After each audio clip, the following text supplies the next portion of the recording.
Hello, you're watching our special series on the World Economic Forum 2026. I'm Shreya Upadhyay. We all remember the Signal Gate involving U.S. Defense Secretary Pete Hegseth and Jeffrey Goldberg, the editor-in-chief of The Atlantic. The accidental sharing of sensitive data on that Signal group had exposed our vulnerabilities of using communication apps where information can be leaked, accessed, and misused. Cybersecurity has been a rising concern around the world. Let me quickly give you a reality check.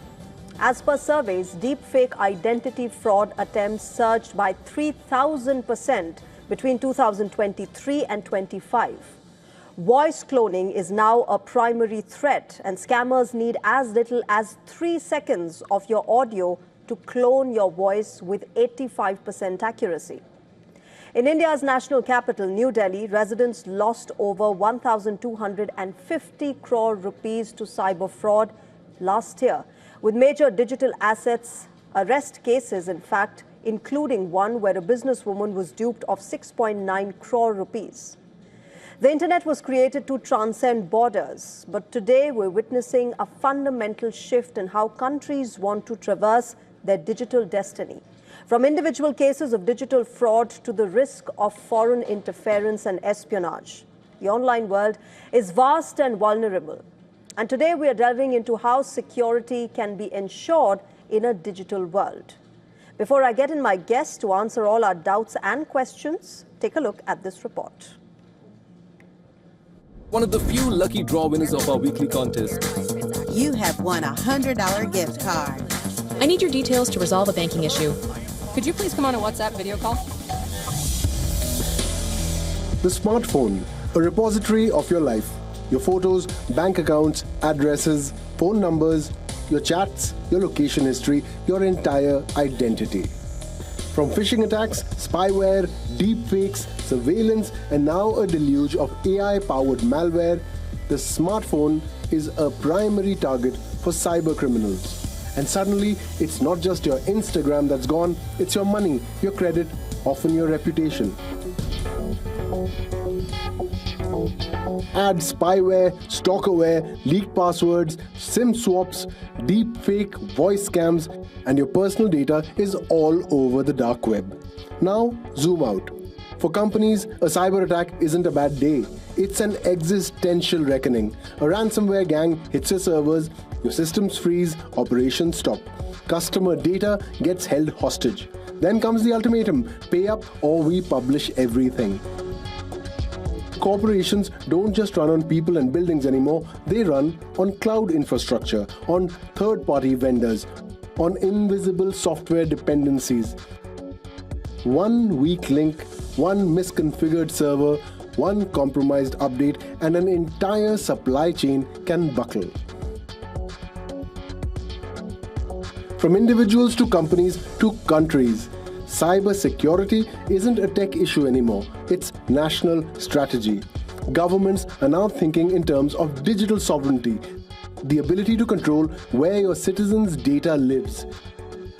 Who owns the infrastructure beneath it? Americans can use TikTok, but actually use it with more confidence than they had in the past because their data is going to be secure and it's not going to be used as a propaganda weapon against our fellow citizens. We're very excited about it. We appreciate the cooperation of everybody involved, and it's a big day. And that's why countries want local cloud servers, local data centers, and digital IDs. Let me spell that out. You will not be able to work in the United Kingdom if you do not have digital ID. It's as simple as that. It's also why security now extends into the physical world, into the semiconductor race, the chip wars, rare earth minerals, trusted hardware, even the geopolitics of who makes your routers, your phones, your satellites. Because in a digital world, security isn't just about stopping hackers and bad actors. Technology doesn't differentiate between a criminal and a saint. It only amplifies human intent. In this world, security isn't optional. It's the price we pay of being connected.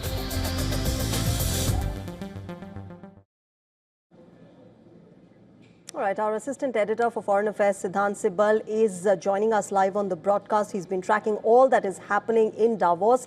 I'm also joined by Mr. Amit Dubey. He's a renowned cybersecurity expert and independent advisor to government and law enforcement, also the author of National Security Expert and Crime Investigator. We're also expecting Mr. Michael Owens as well as Daniel Castro to join us in a short while from now. Welcome to both of you. Siddhant, first coming on to you.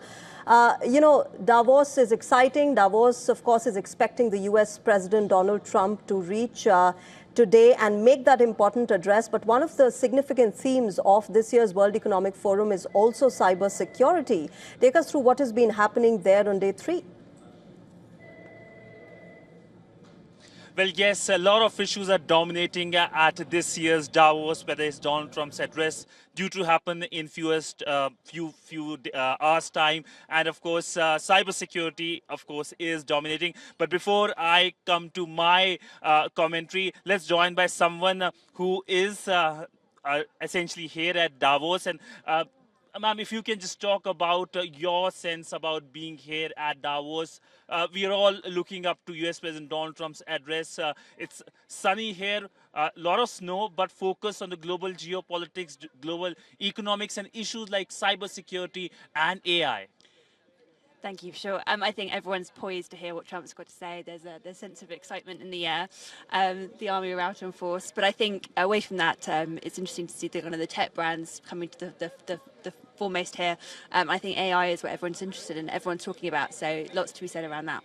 Thank you so much, ma'am, for speaking to WION. Joined by Mr. Michael Owens, President, U.S. Global Center for Cyber Policy, as well as Mr. Daniel Castro, Vice President of the Information Technology and Innovation Foundation. Welcome, gentlemen, to all of you. Amit Dubey, can I begin by asking you, actually, I want to, confess something. This little instrument scares me more than missiles and any weapons that are used at the moment around the world. How scared, how concerned should we be?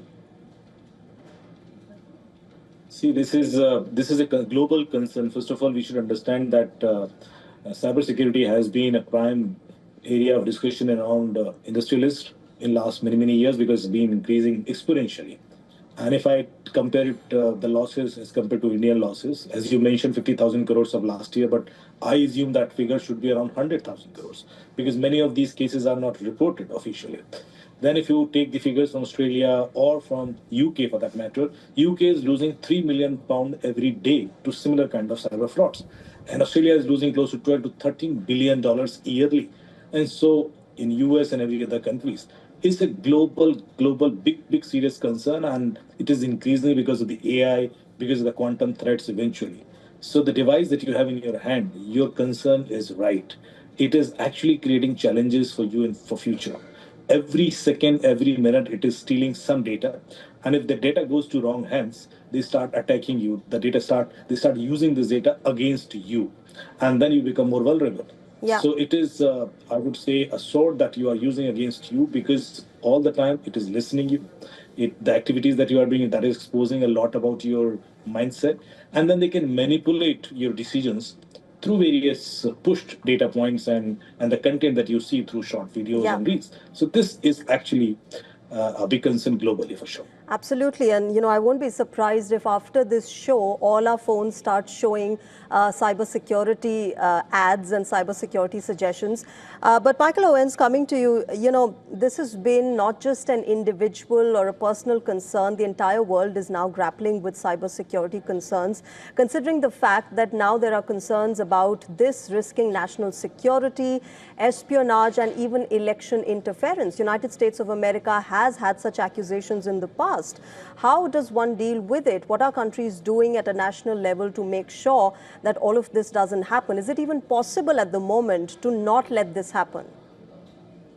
Yeah, well, thank you for having me. And it is a national issue. It's also an issue of national security, not only in the U.S., but it's a global issue around national security. And quite frankly, I'm happy that the discussions now are being had within the confines of national security because now, as you said, within a phone, you now have the capacity and capability that we've had before at one point in time in supercomputers. So it's amazing not only the capacity but the ease at which cybersecurity attacks can happen now and you don't have to have a PhD or studied for 20 years to be able to launch attacks, and sizable attacks. And I think the second thing is that we see now just how impactful attacks can be. Whether it's ransomware across the finance sector, healthcare sector, or we see issues where telecom sectors are getting shut down, and you see just how impactful that is now. Can you imagine cell phones service going down and how that impacts global markets across the world? Impacting hospitals and other critical areas. Critical infrastructure is probably one of the biggest issues, from our water to electric grids across the world.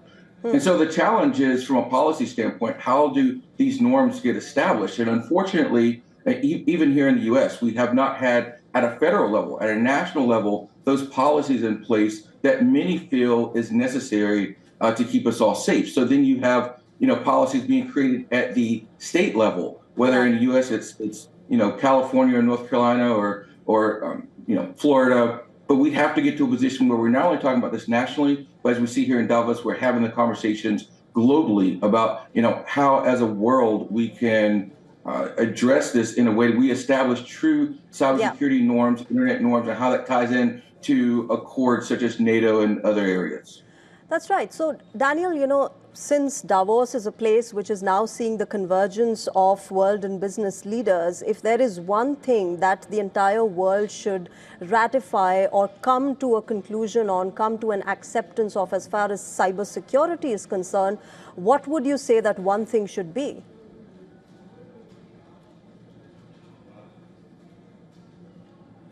Yeah, so I mean, one of the biggest challenges right now is how do you prosecute these crimes? There's no real deterrence because these attacks happen from abroad. It's very difficult to identify where they originated, or if you do identify who it was, they're often in countries where there's very little recourse. They might come from Russia or Iran, and they're being protected by the country's government. And so that is where, these cybersecurity norms, global cybersecurity norms come into play, where we have to say, at some point, these attacks, they're having such an impact on national security, such an economic impact, that we are going to have a response. If countries are harboring groups that are launching these types of attacks, there might be economic penalties. At some point, these levels of attack rise to the level of conflict. Kinetic conflict that we see in other jurisdictions. And that's something that's very hard to deal with right now because these attacks are often on corporations. They're not, a government attacking another government in the traditional sense of warfare. We have these, non-state actors attacking other non-state actors, usually, large corporations, hospitals, sometimes smaller governments like cities. But we have to have a response if we want to have deterrence. But that's the point. Amit Dubey, it's very difficult, isn't it? Tracking, tracing the accused, the people who are, indulging in such sort of cyber frauds. And here in India, there have been multiple cases which we in the media have reported, and I'm sure you have also seen, where cyber fraud and digital frauds are being carried out from countries like Cambodia and Thailand. And now Nigeria is the latest location. And therefore, how do you regulate such a vast area which transcends borders? Absolutely. See, first of all, we should understand that once the crime has happened, you can't do much.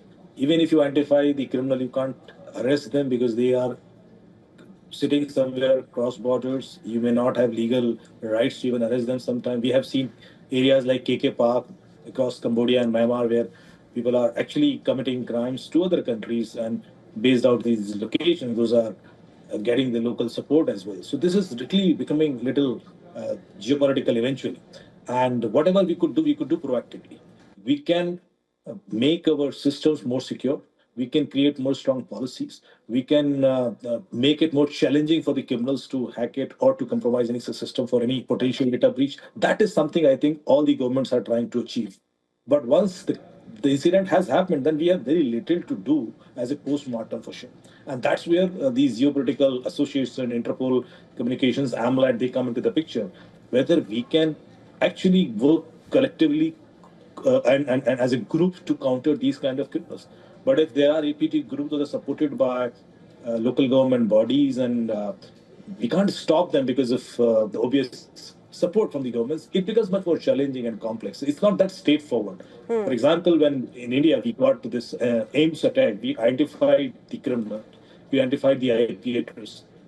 But then we didn't get support from China, we didn't get support from various other countries from where we have identified the people those are actually providing this infrastructure. So that is something which is a common problem across the world. I'm sure when US is also facing same attacks, they also are handicapped when to conclude these cases, to even arrest those people. I think that is not going to happen for sure very soon.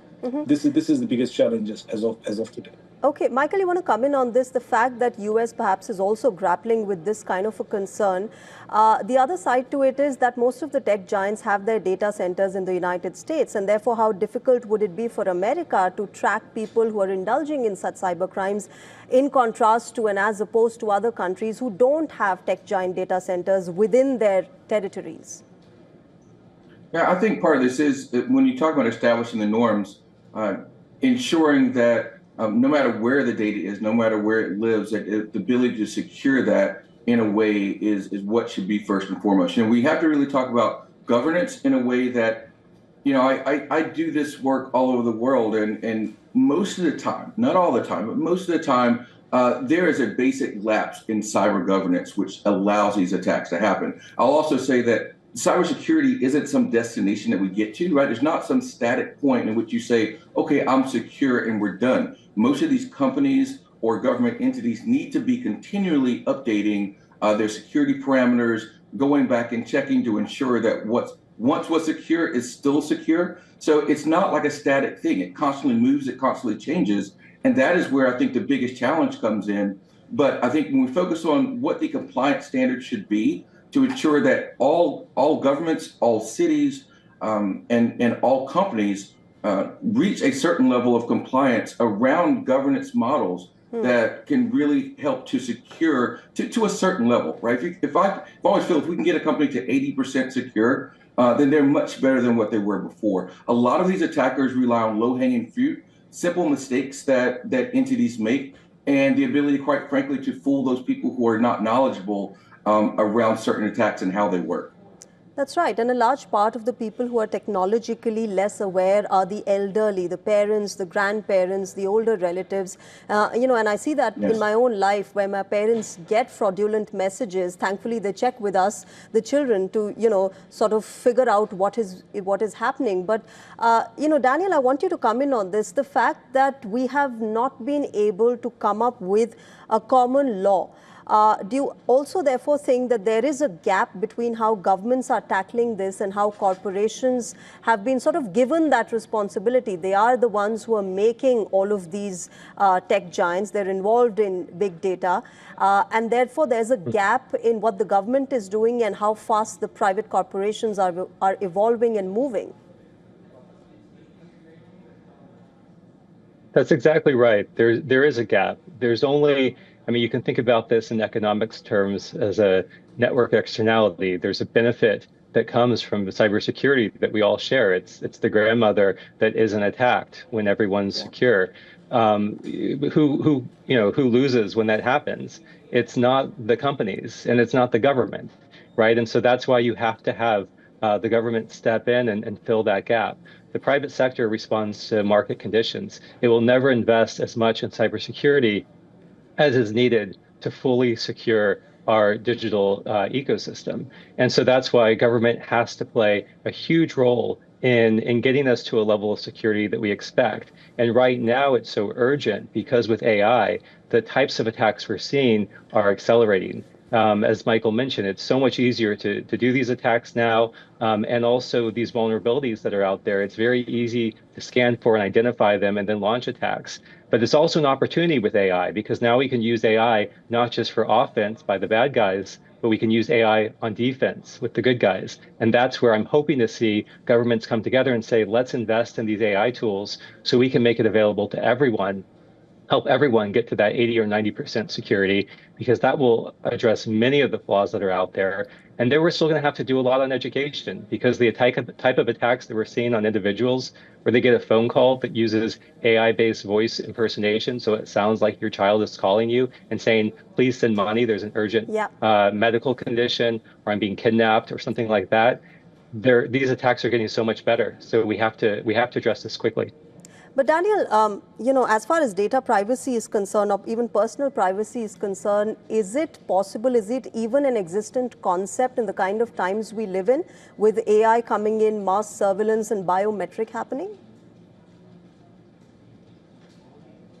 Well, there are types of privacy that, of course, still exist. I mean, our health information is private. It should be treated as private, and there's laws around that. But information that you put online, you know, your voice is probably not something that is something you can use to prove who you are anymore. And so we're going to have to continue to evolve the technology. There are new ways to authenticate individuals to make sure it's really the person who you think you're talking to on a video chat. That's what we have to get to. But that, you know, requires innovation. It requires thought. It requires thinking about where this technology is going and how we build security into the AI future that we're creating today. Okay. Amit, you know, a lot of people think that if we don't put out our pictures on social media, or we're not, you know, just out there online, or we're using a VPN, that would keep us safe. Is that 100% reliable?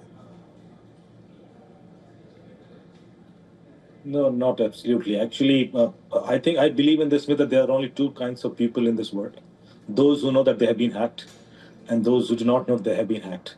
Actually, each one of us, our leaked data actually available in dark web at many places. You can check it through various open source intelligence websites. So the data is there. You can't stop leaking out this data. This will happen in future also. The only thing that we can do, that if we know that this data is out, then you are safe. Most of the time we are not aware of this leak. Most of the time we are not aware that, okay, somebody can use it against us. And that awareness is the key. If we are not aware that the Domino's data is out and somebody is calling you, oh, you got this pizza and it was delivered on this date, this was the cost, this was the configuration, you trust that call because the person is giving you some of your personal details, which only you know. Similarly, in any other insurance fraud cases or the cases that Michael and Daniel has mentioned, I think we should understand that every cyber crime starts with a data breach. If there is no data breach, cyber criminal will not have enough information to target you. Why are they targeting you? Even if in India, digital arrest cases are happening only with extremely rich people, the people those have enough money in their account. You would not have heard a case that a very poor person who received a call for digital arrest and he was arrested for 7 days and he lost 7,000 rupees. It may never happen. Which shows that the criminal had enough information about you. They even know your personal connections and the people to whom you will approach eventually for help. I think this is risky. How could they know so much about you? How are they so prepared? So Amit, they have quickly never tell asked me. your passport. Quickly tell me, you know, we say that in case a cyber fraud happens with you, the first 2 hours are the golden hour of reporting this crime with the investigating authorities. If there are two things that people should do when they are, you know, a victim of cyber fraud, what are the first two things they should do? I think in India, first of all, you should immediately call 1930, which is a 24/7 helpline number where you can freeze any transaction immediately. The 1930 helpline has a power to block any transaction. So you should immediately call 1930 and inform that, okay, this is a fraudulent transaction has happened and you want to stop it. Similarly, you should report, if there are multiple transactions, then you can report it at www.cybercrime.gov.in. And then you can share that acknowledgement number with 1930 helpline. I think these are the support system which is created by Government of India. Very unique. Similar kind of systems are not available in many parts of the world, but India has achieved this to a large extent. I'm sure that this will be copied in other parts of the world also. But even if we have this, the criminals are taking the advantage of delay because people realize very late that that has happened. By the time they report to the police or to 1930, the money is already out of India. And then it becomes very difficult to take it back. I'm afraid I have paucity of time, and this is a very interesting discussion, but I'll have to leave it there. I have to wrap up. Thank you very much to all of you gentlemen, Daniel, Michael, as well as Amit, for joining us and making our viewers understand how they can be careful. Hopefully, we all will be able to survive this so-called AI and tech onslaught that is happening around us. We'll be safe and we'll only use it to our benefit. Thank you very much for joining us. Thank you. Thank you so much.